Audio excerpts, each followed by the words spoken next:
And welcome back to another episode of Chaotic Good Radio. I'm one of your hosts, Kate. And I'm your co-host, Nate. Today, we're going to discuss villains, the ones we love to Yeah. hate, the ones we hate to love, and everything in between. Yeah. So this is kind of going to be an interesting conversation just based on what we've talked about a little bit previously. Yeah, we have vastly different opinions on villains, so it's going to be fun. I wouldn't say vastly. I would say they're somewhat aligned.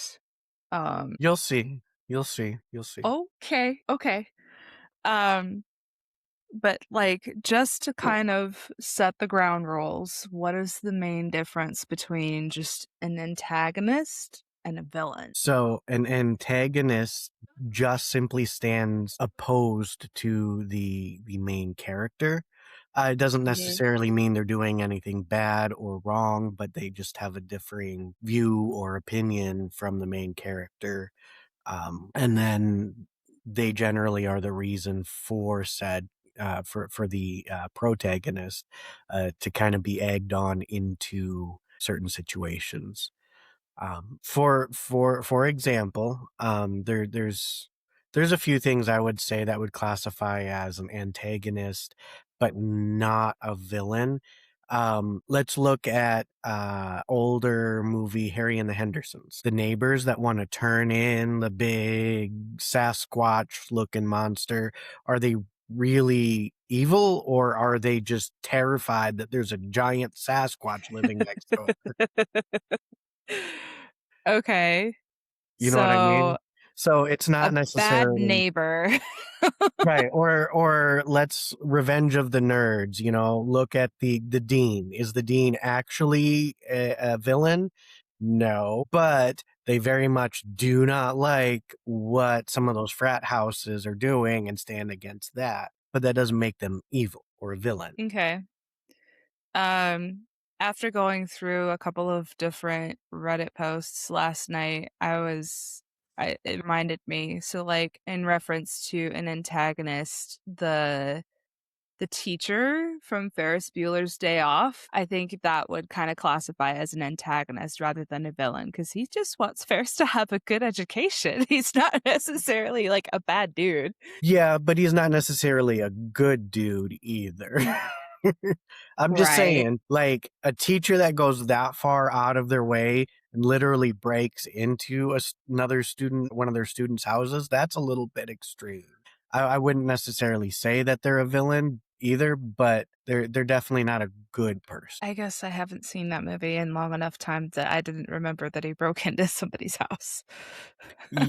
He breaks into Ferris Bueller's house, accidentally almost peeps his sister. Um, stuff. Oh, I remember that now. So he's not really a good person. If you want a really good example of that, look at the principal on Breakfast Club. Oh, yeah. He's just That's a kind of a dick. He's not necessarily evil, but he's just right. kind of a dick. Exactly. He's not hurting anyone. He's not torturing anybody. He's giving due, uh, or proper due punishment. Detention for these kids for misbehaving in school, and gives them one assignment. Hey, write who you are, because he thinks that doing that exercise is going to help them grow as individuals and stay out of trouble. So yeah, he's kind of a dick, but he's not a bad guy. Okay. So that would definitely be an antagonist and not a villain. And so a villain would be anything beyond that on the Like someone who spectrum. wants to do harm in some form or another, whether it's financial Mhm. harm, physical harm, or exploiting people or something of the sort. Right, right. And then I think we're gonna have to go even further than that to categorize what kind of villain that character would be, because like there's a difference between a Disney villain and a horror villain. There's a Right. difference between like an action movie villain or a lifetime drama villain. Yes. Also, I want to preface this as well. I should say not all individuals that are painted to be a villain in media, I would consider to be an actual villain. For example, Frankenstein's monster was Mm, just attacked and painted as this horrible thing, but nobody ever actually interacted with him. He never did anything wrong. He was just, oh, he looks scary. Let's kill it. have you seen the new one on Netflix? No, I just know I've read the original story, stuff like Oh, so I'm familiar with the original, not with the new one. okay. So flip that because I haven't actually read the novel yet. It's on my No, TBR. Um, it's pretty good. It really does a great job of what its intention was, which was, holding up a mirror to society for a specific issue, which was, you know, shun what we don't know. What we don't know is scary. We have to kill what we don't know. And then it's like, wait a yeah. minute, we did something really wrong here. Like, I Yeah. feel like the doctor is just a vehicle to create this monster to hold up the mirror. So, um, after seeing Guillermo del Toro's Frankenstein and taking note of like I feel like I really want to do a movie review episode on this one, honestly, because it was that good. Um, Um, but he loved the novel so much and hated what Hollywood had done to Frankenstein and franchised it to that degree that he wanted to get back as close to the novel as he possibly could and then expand on that a little bit. Um, and Jacob Elordi did a fantastic job as Frankenstein's monster. Um, okay. and it there were nods to Mary Shelley that were thrown in there throughout the film, and then at the very end of it, there was a quote that they had thrown up, as, like, a pre-credits closing scene. I Mhm. honestly don't remember what the quote was, but I just remember being so moved by it that I was like, "He wasn't the monster! The scientist was the monster! Society was the monster! He was Mhm. just trying to survive." And there were so many, like, allusions to, Christianity Mm. and Christ and all that throughout there too that I was like, "Oh my god, this is art. This is like a real work of art that they put all of this into there." So, it's like one of my top tier, like, dramas, favorite movies now. Okay. I'll have to add that to my list, Yeah. my watch list. But, yeah, that's a really good example uh, of a character that was painted as a villain, but Yeah. was not actually the villain. Right, right. And then you get characters that are sympathetic villains too, Yes, especially once you absolutely. understand their backstory. Like, Yep. they're still a villain, but you can kind of understand their motivations. Right, Um, right, exactly. I would say there's some really, really good, examples of that. Like, I can't remember what the movie was called, but, the wrestler Kane played this weird psychopath, kind of a serial killer, but it also shows him growing up and, like, he was very much mentally slow. Like, this character was mentally slow as a kid, and had a horribly abusive mom that would, like, lock him in dog cages and beat him and do all of these horrible things and, like, threaten and, like, threaten to rip his junk off, if he was looking at women a certain way, uh, even though she would throw, like, Playboys into, the dog cage he was locked in with them and then beat him for looking at them, and, like, it's like, "Oh my god, no wonder this guy's a grew up to be a psycho." Like, he didn't have a choice. yeah. Um, It's like, he didn't do not anything that was right, but it's like, I understand where he came like, why he's this way. It's a bad way to be, but yeah. Like, there's a well, clear reason. okay, so there's a difference between psychological damage and someone who is just like, okay, Darth Vader being like the primary example. He just Okay. wanted to save his wife and his mother. He just wanted to protect his loved ones, and he ended up becoming a villain in the process. He turned to the Okay. dark side. And He I was turned to also the dark thinking like, side for answers to fix, yeah, to save people's lives, and in the process, just yeah. yeah, well, and then like Loki. Oh, yeah. See, Loki is more like to me an anti-hero than an actual villain. And Ooh, sure, and okay. he, like he started with really crappy roots. He didn't growing up, he didn't really fully appreciate what he had, but he was also kind of treated badly by Yeah, other people because they knew where he came from, and that rubbed him the wrong way, and he was this crazy whatever, but he wasn't out to cause harm, he was out to cause peace in a really bad way. yeah, and I feel like there's a lot of villains that, get their start out being, um well, like with Loki having a glorious purpose or having some sort of righteous cause that leads them astray at some point because they are so focused on their mission that they don't take into account what it costs.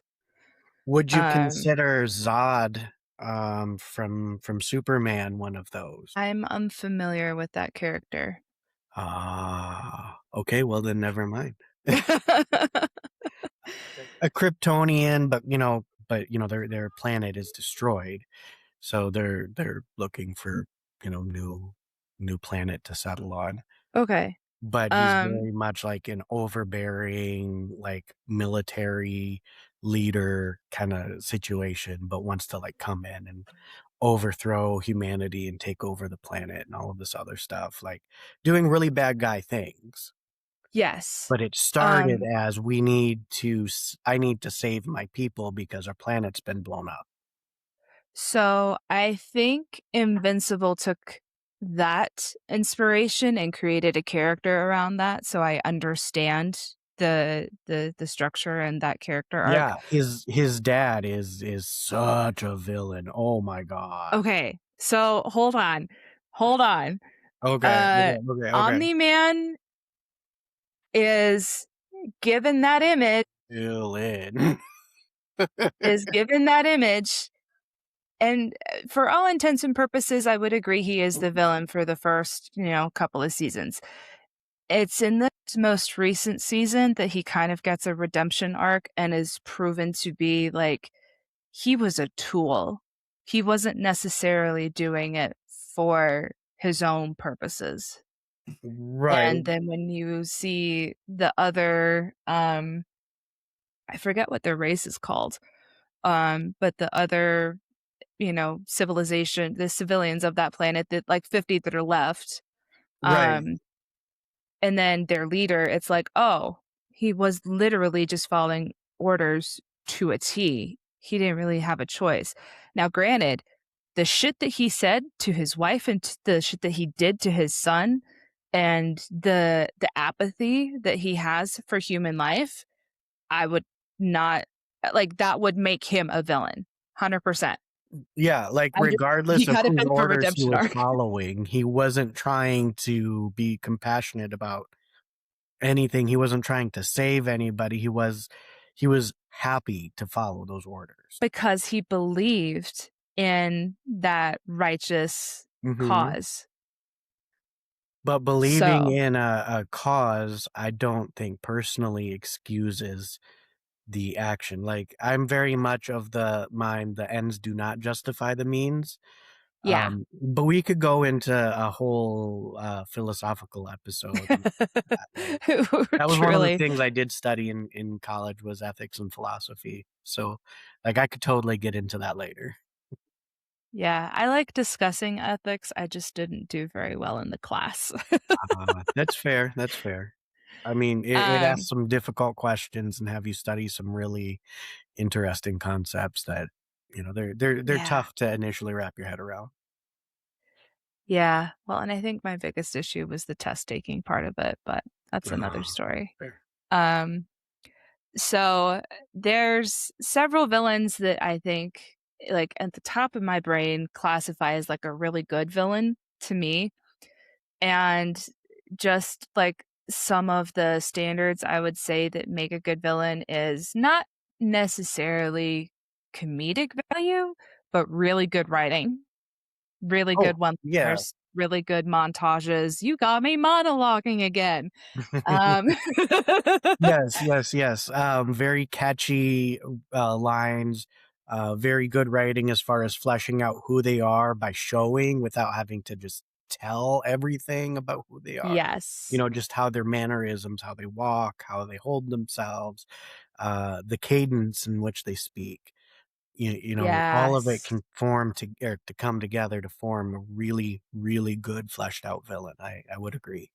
Yes. And then when it comes to who and what they're fighting, understanding what their weaknesses are and how well they protect those weaknesses or how much they expose those weaknesses. Hmm. Because like on a Reddit post that I had read last night, what's like some of the worst villains ever written, and it was like they got to be like dumb or going after something they know they can't beat or whatever. And one that was commonly brought up was Ares in Wonder Woman, Mm, just because like that's his one weakness, so he's going directly after it. mhm.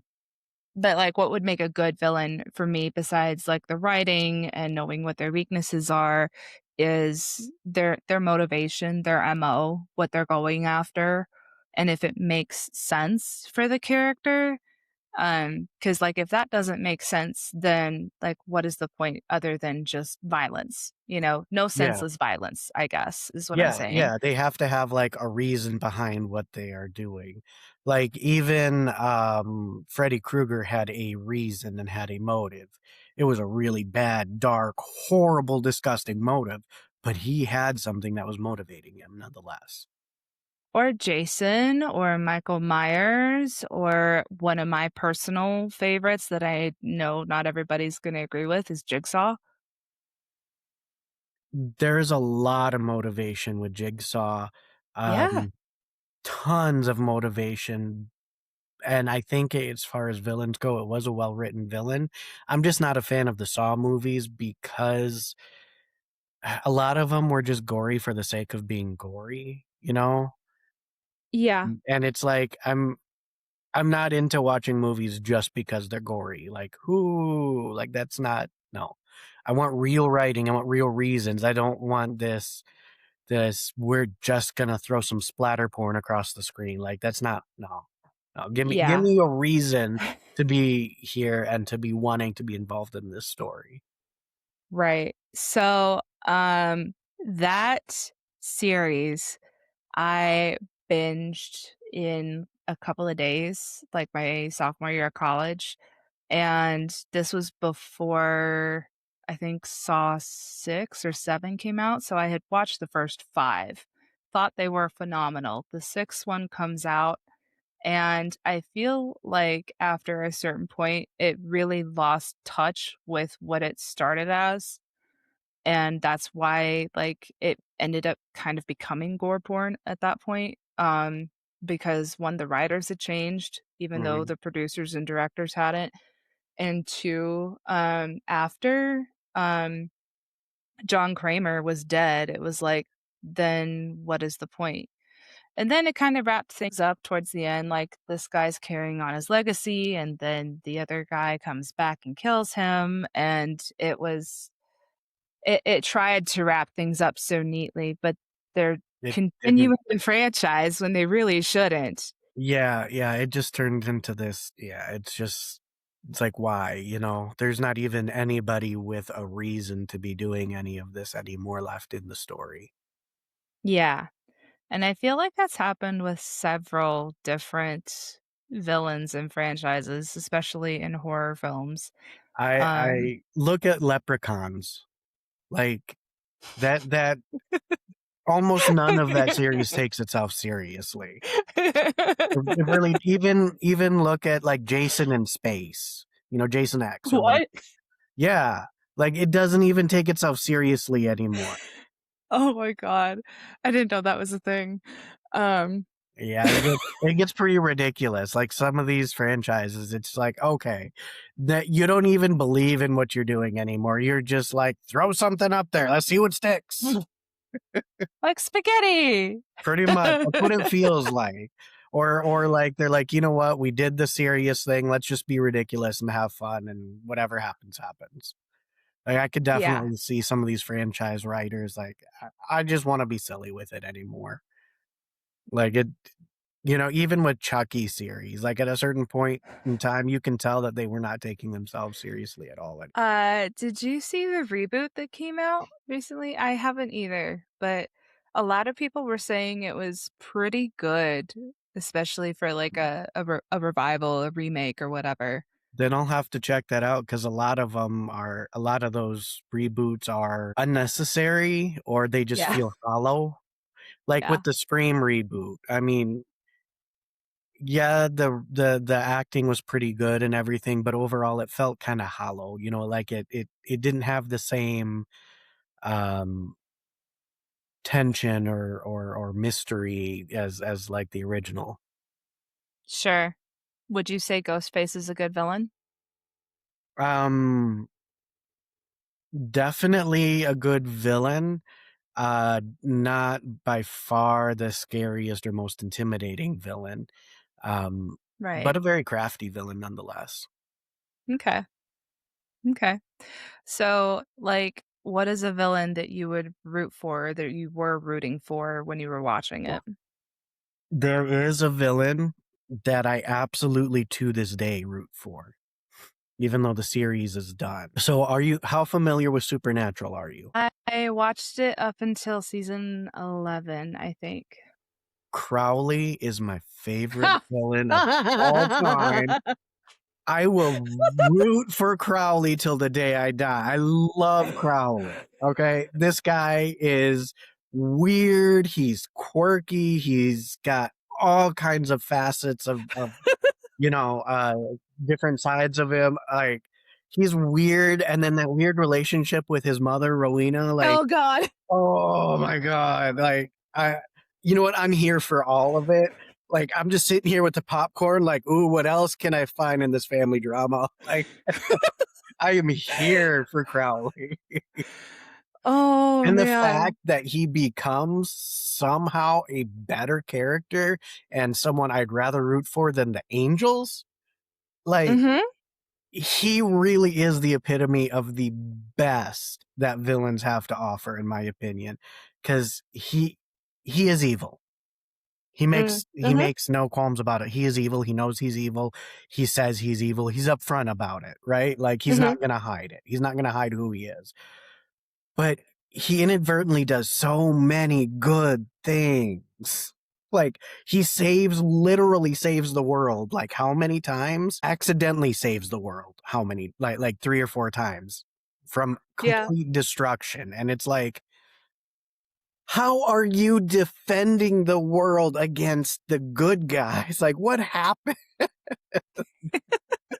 He's so charismatic too. I He, freaking yes, ugh, Crowley's amazing. yes, I will Um, always root for Crowley.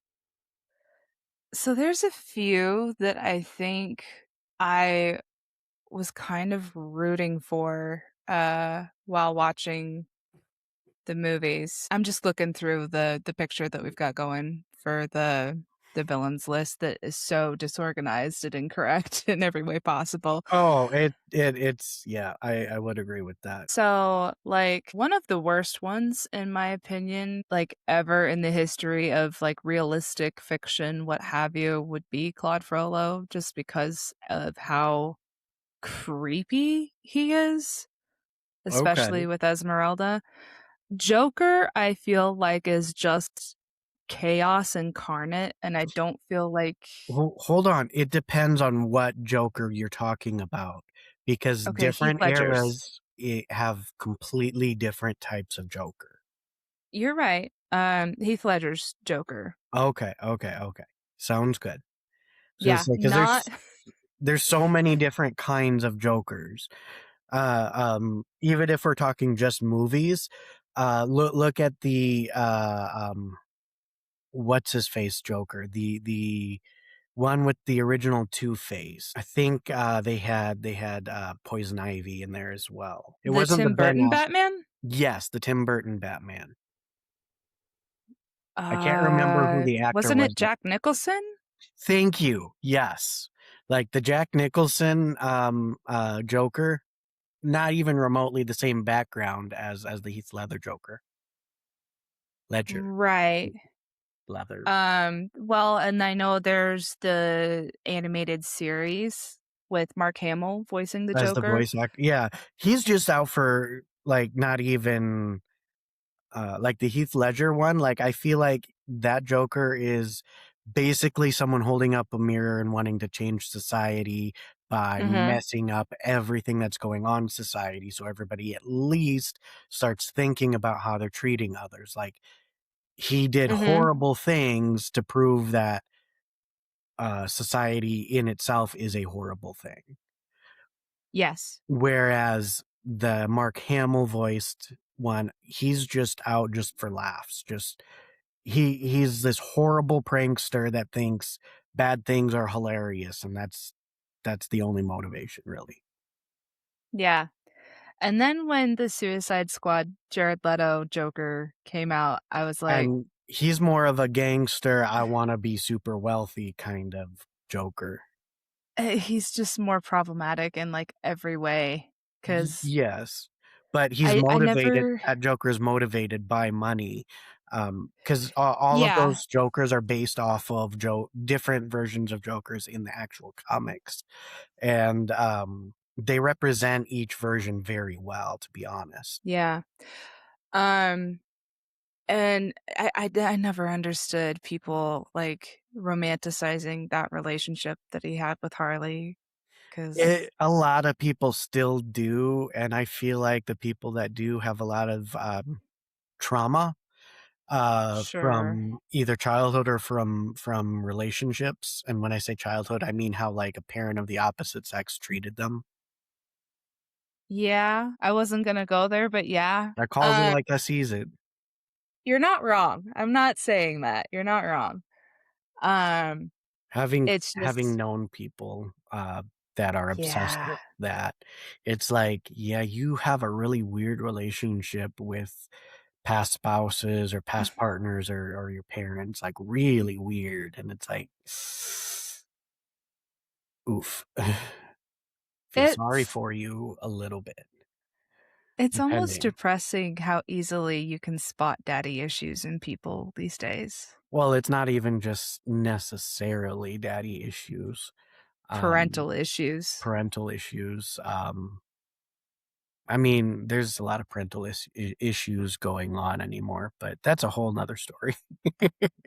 Well, I mean, if you're gonna talk about a villain's arc and you're gonna talk about their origin story, you might as well start with the parental issues I in the mean, first that's place. fair, but, that can go a bunch of different ways. I mean, look at, Batman, most versions of Batman, he loses his parents, he's orphaned as a kid, either witnessing it himself or the parents never return, depending on which Batman series you're looking at. Yeah. Um, and he did not turn out like a horrible human being. Maybe not a great one, but not a terrible one.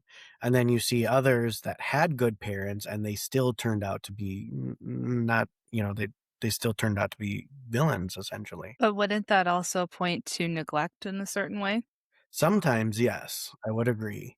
Um, in other situations, I feel like sometimes some people are just, born kind of villainous regardless of parental input.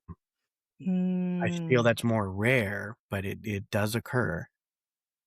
See, that kind of begs the question that you kind of see sometimes with superhero backgrounds is like, is someone born great or do they have greatness thrust upon them? And same thing with evil. Are they born evil or are they created to be that way? Like, are they formed to be that way? That's a really big philosophical debate because we cannot have the light without the darkness. And see, there's so many villains out there that, like, we were talking about wanting to create peace, wanting to have their glorious purpose or whatever, that just want to save and help others, and it leads them down a really dark path. Yep. Um, and like I was telling you earlier, I had just finished the recent season of Vox Machina, and the villain in that wants to basically create immortality for all kinds. He wants to stop death in its tracks and let everyone live forever, which is a problematic thing if you think about it long term. Um, on aside from the very glaringly obvious reasons why having immortality in general is just not a good idea. But Ooh, I wanna hear your thoughts on that because there's a lot of villains that became villains because of um, their search to avoid death, whether for themselves or for others. yeah, well, Also that a lot kind of of good guys. yeah, no, yeah, there's some good guys that would kind of side with that belief. And I think it goes back to um a very common trope in a lot of like superhero stories where they have to learn the meaning of not just like the circle of life, but like the value of death and that it is unavoidable. And it kind of goes into a grander scope of you cannot change fate despite how much you try, which goes back Oh, to Greek mythology and Oedipus trying to change his fate once he hears about it and he ends up yeah. falling into it anyway. But And how that many heroes have tried to avoid their fate in stories and have created their own path entirely instead of what they were supposed to do? right, which in my mind, it reflects humanity struggling to wrap their brain around inevitabilities and Nothing avoidance. really truly inevitable outside of, death, really. That brings me back to a conversation that had started a relationship actually, Mhm. was this debate of the only constants in life are, uh, death and taxes. Thank It's a you, quote Mr. from somewhere. Benjamin. Yeah, yeah. Yeah, and I had kinda added the caveat that change itself is also a constant. And then Well, we I kind of mean, argued over the semantics of the word change because by definition, that means nothing is constant. But by the process itself continuously happening over your lifespan and over like life cycles in general, it is a constant. yeah, So change and death are always going to happen, but I feel like that really is the only inevitables in life is that things will change and that eventually things end. right. And I think that fear of change and death and people wanting to avoid that can spur a lot of villain arcs It can. because they're avoiding the pain and the grief that is associated with that. Because change is uncomfortable, death is painful. Yeah. How many heroes are doing the exact same thing?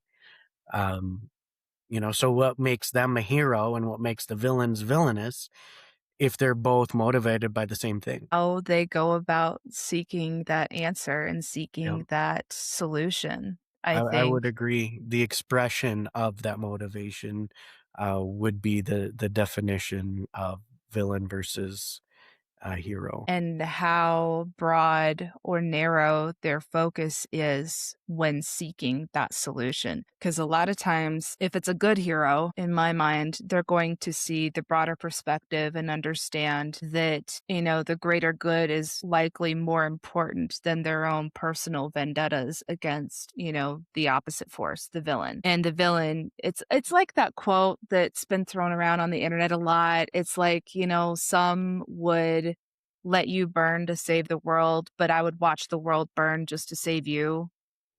See, then that makes me really wonder what your thoughts on Magneto are. Um, I think he would fall into the category of an anti-hero, like you had mentioned before, because he did a lot of damage and he had a very myopic, perspective when it came to seeking, you know, saving others. But He then you learn why he has the views he does and what he's had to live through and what he's witnessed humanity do to people that are different from themselves, and it's like, "Huh, well, he's it not makes him a wrong, but I don't like how he's doing this." well, and that to me is a defining factor between a hero and a villain is how, like you said, they express their motivations, and that makes him a very sympathetic villain, not gonna Oh, lie. for sure, like, you know, it he his thoughts and his views aren't necessarily wrong, but how he treats others, though understandable, it still isn't the right thing to do. Right. And see, I've had a I okay, mind you, I haven't seen all of the X-Men movies. See, I've I'm s talking like, from not just the movies, but from, from the the comics. comics, Yeah. yeah. From what little I know of Charles Xavier, I have issues with his approach to a lot of things too.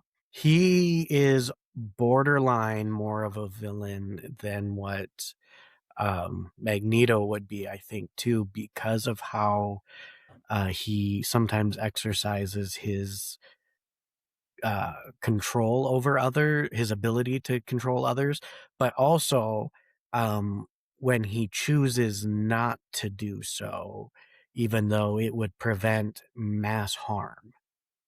Mhm. That discretion Mhm. definitely kinda defines, the choices that they make, and that goes back into another philosophical conversation of the choices that you make, the behaviors that you have end up creating the character that you are and Right, help define the values that you uphold.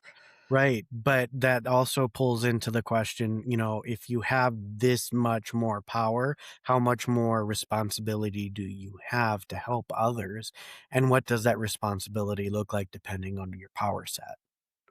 'Cause I feel Yeah, like who that was it? completely changes things up from one character to another. Who was it that said that? Yeah, with great power comes great responsibility. Uncle Was that Ben. Stanley? Uncle Oh, Ben. okay, Yeah, yeah. Stan Lee penned and Spider-Man was one of Stan Lee's creations. Yeah. But yeah, so I guess originally it was Stan Lee who said it, but he had said it through Uncle Ben. Yeah. Oh, man, and see, some of the villains that Spider-Man goes up against, it just I love okay, and this is something that I love about, like, Marvel and American comics that, at least that I'm aware DC. of, and DC as well. DC, Well, I really. think okay, so with specifically, like, the Stan Lee Marvel comics, Mhm. I like how there's almost always a deeper lesson, like a moral of the story tied in with every villain. Well, it's that way with most comics, honestly, even a lot of the horror ones has, Yeah, moral lessons embedded in it because a lot of these artists do wanna change the world for better, you know? What better way yeah. to do that than expressed through art and creativity? So now that we've kind of gone over what makes a good villain and that there's a very fine line between a villain and a superhero and motivations and whatnot, is there a villain that you just love to hate? Ooh, there's several that I absolutely love to hate, Jafar from Aladdin being one of them. He is Okay. motivated purely out of want of power, and before people say something about, "Oh, that's not real, that's not really look at the political climate of the world in the last 30 years and tell me that that's not real." Exactly. Yeah, so, no, that's a real motivation, um, Uh-huh. and he wants power by any means, manipulative means necessary, willing to lie, steal, kill, whatever it takes to be the leader of what he perceives as his known world. You know, he Yeah. has to be in charge. It's his. It's all his. He deserves the power, you know? And he goes through so many manipulative things in order to do so. Um, using genies, using magic, using whatever, and before all of that, using hypnosis and using, lies and manipulative twists and spins on pieces of truth and exacting Mhm. control over others, little bits at a time, and slowly wearing them down in order to get, what he wants. That feels very real. Yeah. Outside of the magic aspect, it feels very real Yeah. of how, a villain in today's political climate does and would operate, and that really makes me wanna hate him that much more because he seems outside of, again, magic, uh, like he could be a real character. Can you imagine, like, think of, like, the worst politician that you can think of right Well, now, that's easy. and imagine them with a magic lamp? I don't think we have much of a world to speak of left. Yeah. Or maybe that's Or how they got there, is they used their wishes to get to that point. but yeah, so Jafar is an excellent, caricature villain for evil politicians, I would Yeah. agree. For not necessarily politician, but a character or a villain that I'm gonna I'm gonna hate on him because yeah, he's like pure unadulterated evil, just like evil steeped in evil and then covered in evil sauce. And Okay. Voldemort, hands down, one of the most evil villains to ever evil. Hmm. Okay, so I this came up on a different Reddit thread that I was reading last night about, like, worst villains ever, and I had asked my boyfriend this, while reading this and just kinda getting his thoughts on it. So, Dolores Umbridge would she was a political ladder climber. She was Mhm. like a social climber as well. Um, and not to Well, say she that there was weren't other evil, evil. I villains. hate Dolores. Yeah, but the fact that she used her position of power to get to where she was, and on top of that, so the question that I had asked him was, what is more evil? Torturing children for enjoyment or just killing children because they get in the way and not, elongating that process, you know? Yeah, and I would agree that it's more evil to torture them than it is to just, "Oh, look, they're in the way, get rid of them." Um, Mhm. but I can't say that Voldemort didn't do that same thing. It was Um, proof it was in the books and in the movie, there were lines that proved that he could have gotten almost any other or so many other children's blood to come back, mhm. but he chose Harry's because he wanted to make Harry suffer. He wanted to elongate that suffering for him. He was pissed at him. He was angry. He wanted Harry to suffer for a long period of time, which is why he chose Harry and why he chose to do it that way in the first place. Cedric died because Voldemort wanted to torture a different kid. So with Voldemort killing Harry's parents, I feel like they were targeted mostly because they were in the order. No, they were targeted because of the interpretation of the The foretelling prophecy? prophecy, yes. Harry or Neville, either one would have fulfilled the prophecy, but part of the whole prophecy was Voldemort was, going to choose which one. So what was the deciding factor? He just went with his gut, really. Hmm. Because If Neville's he would parents have were in the order chosen too. Right. Neville's parents were also in the order.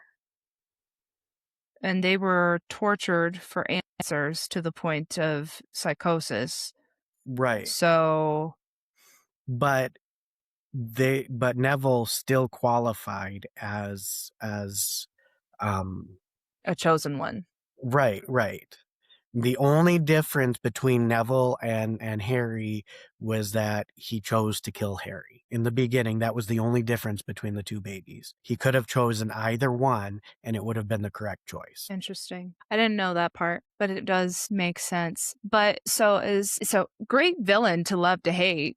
Perfect villain to love to hate. And Well, Rafe and Fiennes does a phenomenal job of playing mhm, villains in like any of those roles. right, and well, and then even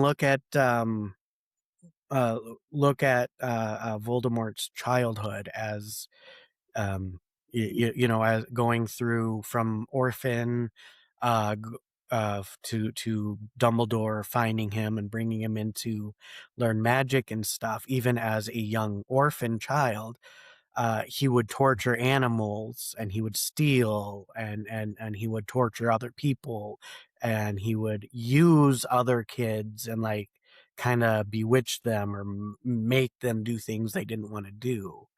Like from the get-go, he was hurting people, thinking that that was Yeah. okay, and then he hid it at Hogwarts. He hid how he was doing that because he knew he'd get in trouble for it, but he still wanted to, like, just Yeah. steeped in evil, just from day one. Yeah.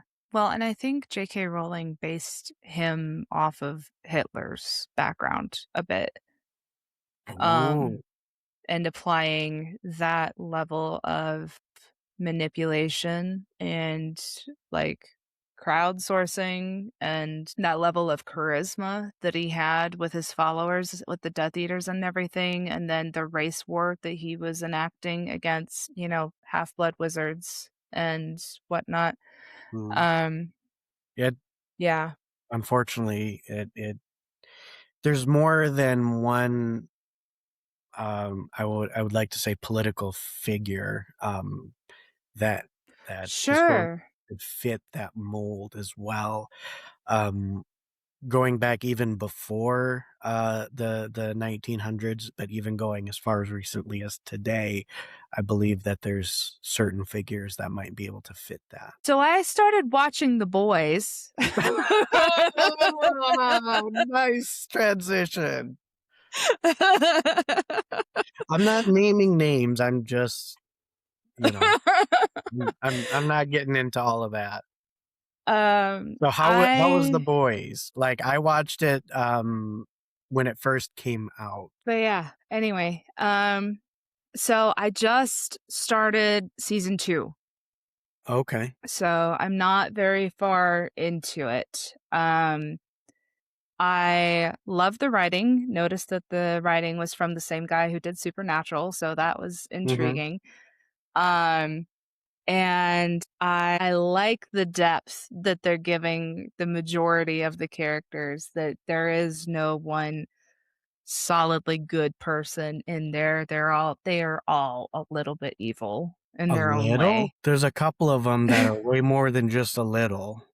Okay, but I'm saying, like, for the ones that you wanna root for, like the superheroes that are actually good, they all have a little bit of evil in them too because I don't know, they're there's a couple people. of them. I don't know about evil so much as, they're very human. They're human with superpowers. Yeah, but are they human still? Because if, Mm, like, that chemical changes them enough to the point that they get superpowers, you can only imagine the brain chemistry that it would change as well.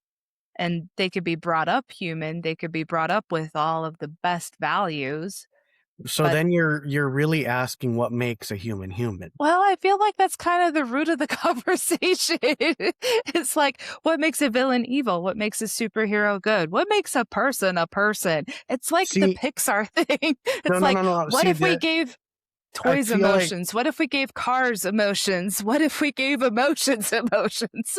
I facts, but but I think asking what makes a character a hero versus a villain, and asking what makes somebody human, are very distinctly different questions. What makes Fair. someone good versus evil, and what makes someone a someone, Fair. I think are Fair. very, very, very different questions that we're asking. Um, so for example, because that altered their genetic makeup in the boys in order to give them superpowers. Well, does that make mutants in X-Men non-humans at all? Because that's a big focus on the entire series, is are they human, are they not human? Because they're born that way, right? Most of the time. Mm. Deadpool would be a really good example of a Mm. mutant that was created. Created. Yeah. And see, I don't know that I'd even classify him as a villain despite that list that I found. Oh, Um, Deadpool is an anti-hero for sure. He yeah. does bad things for good reasons. Yeah. Yeah. He's an But anti-hero. yeah, going back to the boys, it's like a lot of them are villains. Like, yeah, Um, actually villains. Like, there's a difference between a villain and an anti-hero. Like, anti-hero, I believe, is someone who is motivated by good things and tries to help as many people as possible by ruthlessly and mercilessly eliminating who they deem the bad guys. so a character on that show that I've kind of been falling in love with is Frenchie. I love Yep, Frenchie yep, so I can much. see. And within like the first couple of episodes, I was telling my boyfriend, like, oh, he looks like Chester Bennington. We got Chester back, but he's French and a mercenary. Okay, fair. um, Probably can't perform on stage like Chester though. that'd be funny.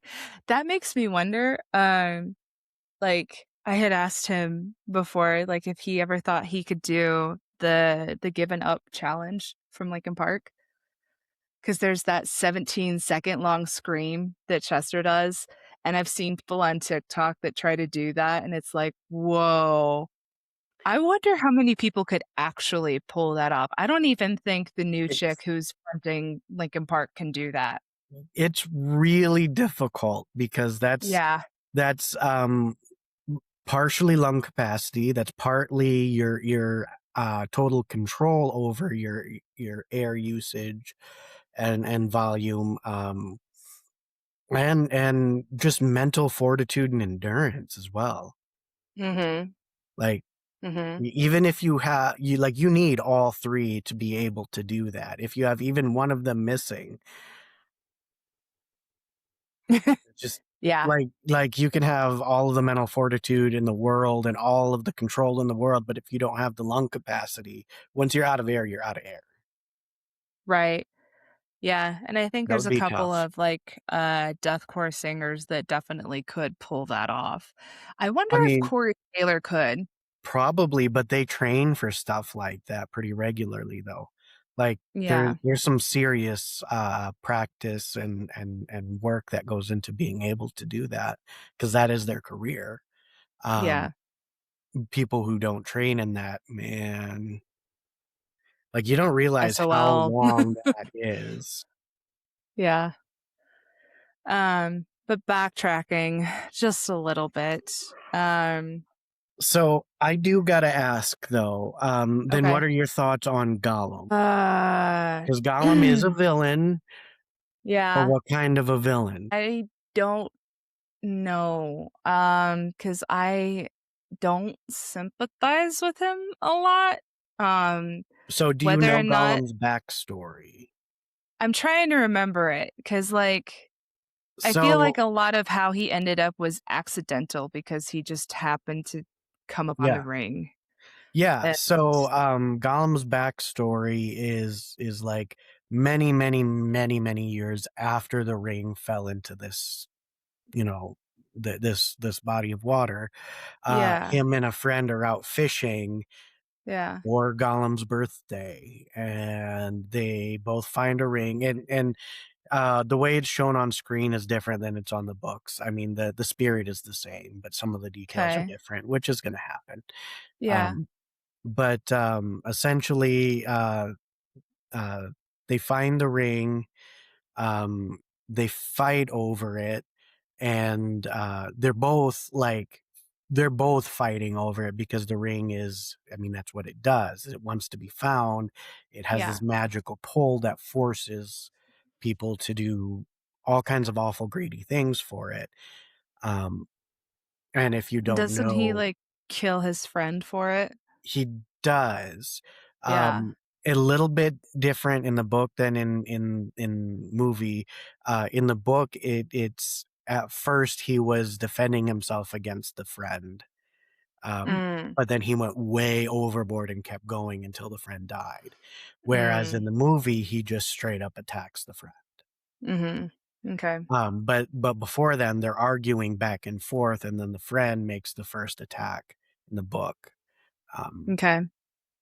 but then, So, I mean, with all that in mind, I think it's just kind of an unfortunate circumstance, and yeah, he continues to be a villainous character, but I never really saw him as the villain when he's I was a watching the villain. movies. He's not like the main villain, but I mean, Yeah. he is essentially the only reason the ring was even to be able to be found in the Shire and that there's, the riders are out there looking for it and everything is because of Gollum. Um, Mhm. and then even when after all of that and Gollum escapes and everything, and I get he was yeah, the information was tortured out of him. Um, Mhm. but in the books, he sought out uh, Mordor. He Okay. wasn't like found on accident or whatever, or what Mordor wasn't searching for him. He was searching for Mordor, Yeah. and he walked into Okay. the Black City. Um, so he, because of those backgrounds, I'm like, oh, he's more of a villain than he would be of just a victim there. Um, Sure. Well, I never but really saw him as a victim. It was just, well, that's terrible, but he continued to make poor choices after that too. oh, So, absolutely. He was hundreds and hundreds of years old, and he shouldn't yeah. have been, but it was because of his proximity with the ring. Yeah. Just so, like, top villains for me, Mother Gothel being one. Here, why? Mother Gothel being the personification of a narcissistic, psychologically abusive mother who traps her child. Yeah, Um, and I feel like a lot of people related to that when they started to watch Tangled. And she yeah, is uh, a lot more humanized villain than what the original fairy tale had portrayed her to be. that is true. Um, so I liked that Disney did that.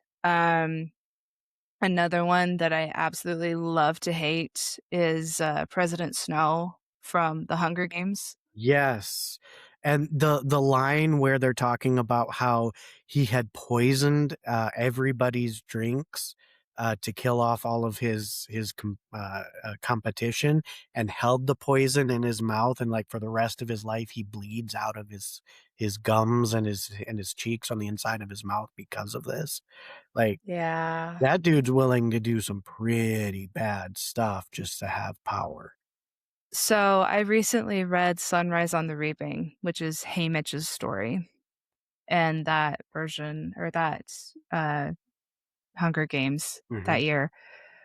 And Suzanne Collins is a phenomenal author to begin with, but the little details are what do it for me. And some of the little details that she included, not just from Songbird and Snakes, but then into Sunrise on the Reaping too. And not just with Snow, but also with Haymitch's character. And then you start to see his little quirks and ticks that he carries with him the rest of his life because of this. And Mhm. it's like, I have very rarely ever seen a villain quite so apathetically evil as President Snow. And even when he was kind of a good guy, or they tried to portray him that way in Songbird and Snakes, it was like, no, he's still a very selfishly motivated person. Hmm. Um, and I feel like that applies to a lot of political villains in a lot of ways too. Oh Um, yeah, I would definitely agree with that. Look at the Emperor in Star Wars. Palpatine, for Hmm. sure, for sure. Kind of outside of that, like Hannibal Lecter was Yeah, like a strangely weirdly motivated motivated. villain. Yeah, super, super selfishly motivated. You know, he wants to feel like the smartest. He wants to get his rocks off by, ooh, look, I tricked them and now I'm eating them and I'm making them do horrible things beforehand. You know, he revels in not just winning psychologically over somebody, but making others harm themselves gives him joy, and it's weird. Yeah, um, he's another one that you kinda have to look at his backstory and be like, "Oh, well, that's why you are as fucked up as you are." Yeah, But yeah, he's another one that just kind of is like, "Cannibalism? Really?" forced self cannibalism. Yeah, Because there and was that that's one scene where he like super drugs a dude and Mhm, makes him eat his own brain. mhm.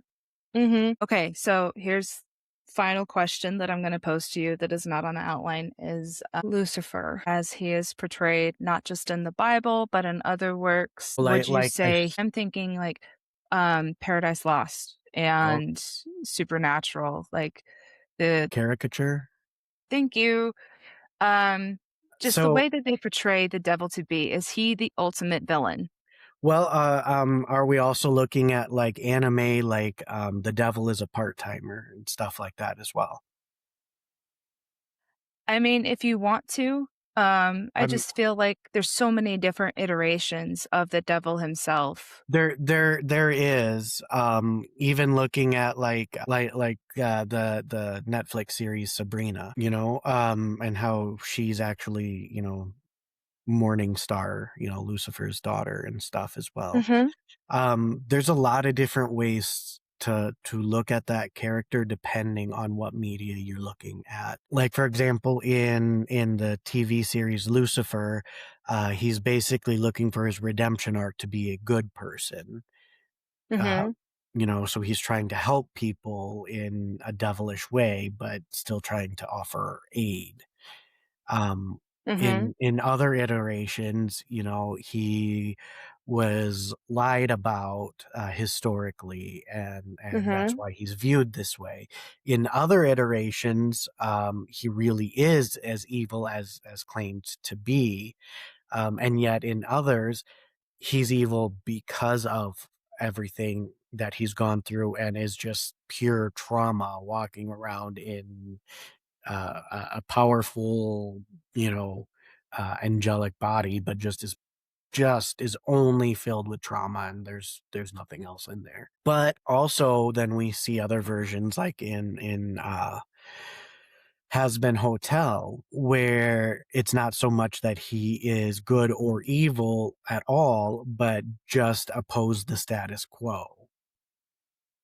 So that would actually align more with LDS beliefs in that Lucifer was Christ's brother in the before and before Earth and everything, and that there were two different plans for humanity. One was to give them free will, and the other was no, we're just going to set this path out for them so they can't mess up.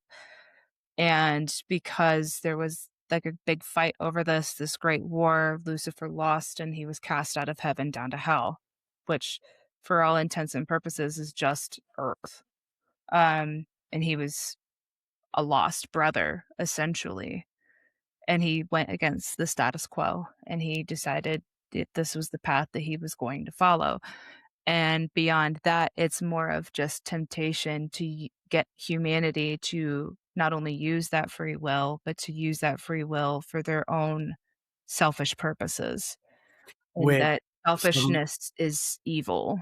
Yeah, I was gonna say for some people that is the core of what they believe, that evil is just selfishness. Which I think we've kind of been revolving around that core statement this whole time. A little bit, I don't think that's the only thing that is a Right. major thing, but I think there's other forms, like, just not caring and just destruction or killing just for the sake of it, Apathy. that would also well, not necessarily apathy, but just it's fun. They just enjoy Mm. seeing it. And in some iterations, that is what the devil does, is he does it Right. for funsies. Right, right. Like, So it's not that anything really matters, it's just he enjoys seeing the chaos and the hurt. And so it's less of a understanding selfishness, but more of, like, just relishing in the act of pain. yeah, That's so the key. understanding that a lot of villains are based on the devil and Lucifer and whatnot, or just some of those Those core characteristics. characteristics. Yeah, sorry. You're good. Um, I got you. that it would be pretty safe to say that the devil is the OG villain. I would argue that one, um, before, Lucifer was even written anywhere, there were other villains, historically Hmm, speaking.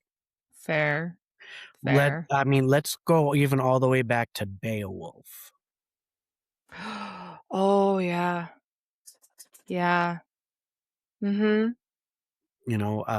But before writing was even really a thing, like, that's the mhm. first known writing, and it was well before, Judaism was really established. I mean, Um, you could go back even farther and look at the Epic of Gilgamesh. yeah, Monsters. yep, Monsters were a yep. thing. The original I would say the original, the absolute OG villain of all times Mhm. is the fear of the unknown. That's why all of these original stories take place in areas that have, not been explored. There's sea monsters. We don't know what's happening. The forest, this unexplored forest, can't go in there because it's filled with death and scary things and all of this. The fear of aliens, the fear of all of it comes back to the fear of the unknown. I'd argue that it's what you do with that fear that That creates the defines villain, the yes. evil. But I Yeah. would say that would be the basis, in my opinion, of the original bad guys, Interesting. is that Okay. fear. Yeah, I can get on board with that. All right, folks. Well, it's been a very interesting conversation, and I very much enjoyed this one. And I would Yeah. love to know your guys' thoughts on this, like favorite villains, best villains, worst villains. Drop us a Most hated like. villains. Yeah, leave a comment, drop a like, give us a follow and a subscribe. Today's episode was brought to you by W Energy. Um, good, clean energy, green caffeine sources, all the necessary vitamins and nutrients that you're going to need to keep going all day long without the crash and without the jitters at w.gg and use our code CGR26 for a 10% discount. All right. Thank you for tuning in, everybody. It's been a pleasure. All right. We'll see ya. Bye, Kate. Bye.